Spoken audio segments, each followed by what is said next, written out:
Hello friends, welcome to lecture series on data entry skill test, that is DEST for SSC CGL exam presented by W.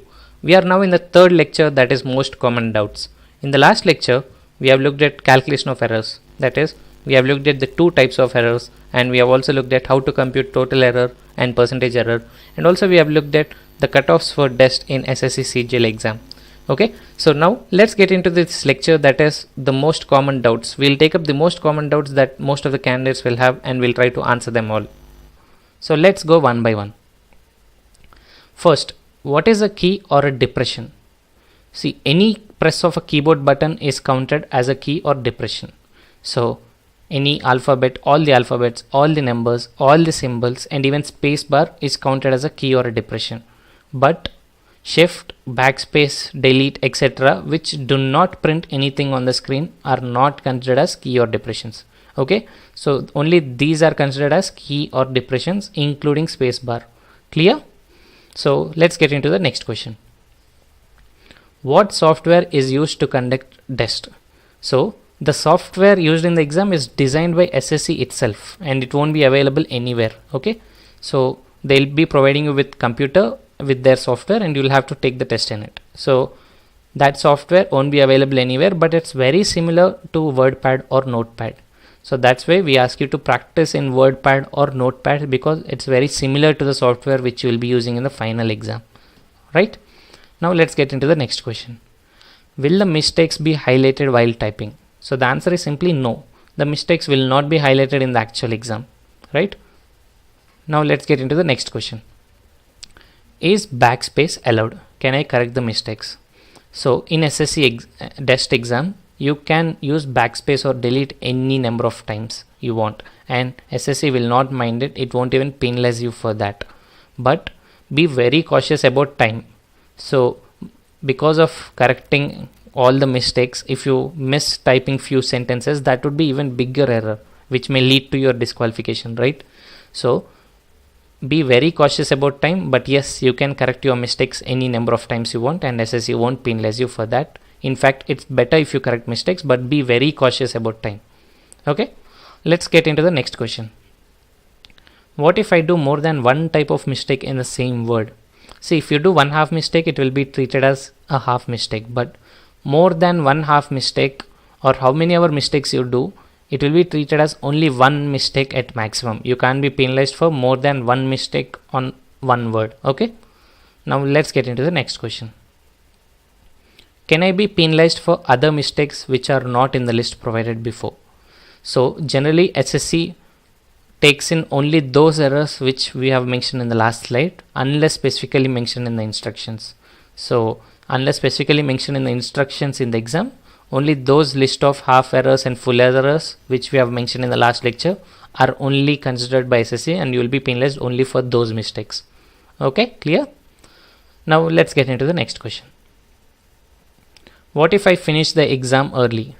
See, in this DEST exam, it is designed in such a way that if you have typed the entire passage which you have given to you in that time and with good accuracy, you are qualified. That's it.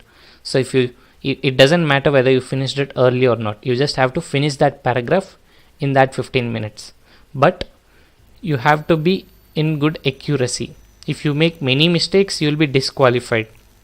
So if you finish the test early, you should use that time to check for any mistakes in your paragraph and correct them. Get your accuracy to a higher scale. Okay, otherwise it may lead to your disqualification if the error cross the cutoff. But the most important thing is, do not retype the passage thinking that you'll be having a greater typing speed. If you retype the passage, then it will lead to negative marking. So if you have completed the passage early, use that time to only correct them and do not retype the passage. Clear, right? Okay, now let's get into the next question. Will the marks be used for final merit evaluation? No, as I told you before, this is a qualifying exam only. So these marks won't be considered for final merit list. The only those tier 1, tier 2 and tier 3 marks will be considered to prepare the final merit list. But you'll have to qualify in this exam. Okay. Now, what if I do not qualify in DEST? So if you don't qualify in DEST, even though you have worked very hard in tier 1, tier 2 and tier 3, you won't be considered for any post that require DEST. That is, you will be considered only for AAO and junior statistical officer and not any other post. So this will seriously affect all your chances of getting a job. So it's very important that you qualify in this DEST. Okay, let's get into the next question. If I don't attend DEST, will my candidature be cancelled? As I told you before, if you do not attend DEST, it's as good as not qualifying in DEST. That's it. So you will not be considered for any post other than AAO and junior statistical officer posts. So if you don't attend DEST, then your job options will again be very reduced. You will be considered for only these two posts. Okay, let's get into the next question. What type of keyboard will be given during the test? See, the keyboard is center specific. Every center might have different types of keyboard, so you can't predict which keyboard you will get, but it's always better to practice on only standard keyboards. So the list of recommended standard keyboards are given in the next lecture. You can have a look at them. Okay, now the next question. Can I change my post preference? Yes, actually you can change your post preference again during the document verification stage. Okay, let's get into the next question. How should I become an expert in typing? So this is what many students will have. So remember, you just need to qualify this test. This is a qualifying test. You just need to qualify it. You need not top it.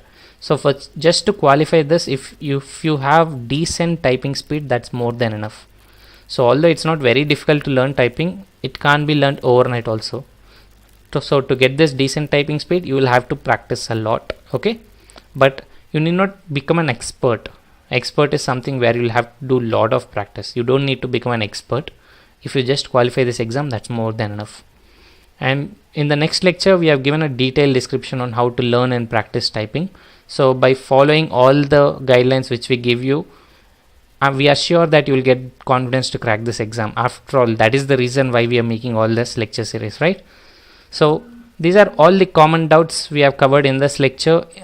And in the next lecture, we'll talk about the best strategy to crack this exam. We'll look at how to learn typing, how to practice typing. We'll look at a small demo on what is the best way to practice typing, and also we'll look at few tips.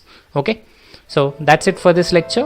Thank you so much for being with me in this lecture, and if you really like this video, please do like it, so that tells us you really liked our efforts. And please do share it so that your friends also will get to know about these lectures. And please do subscribe so that you don't miss any of the future updates on our new lectures. So we'll be uploading many new lectures in the future. So for you not to miss all these updates, please subscribe to our channel. So thank you and have a nice day.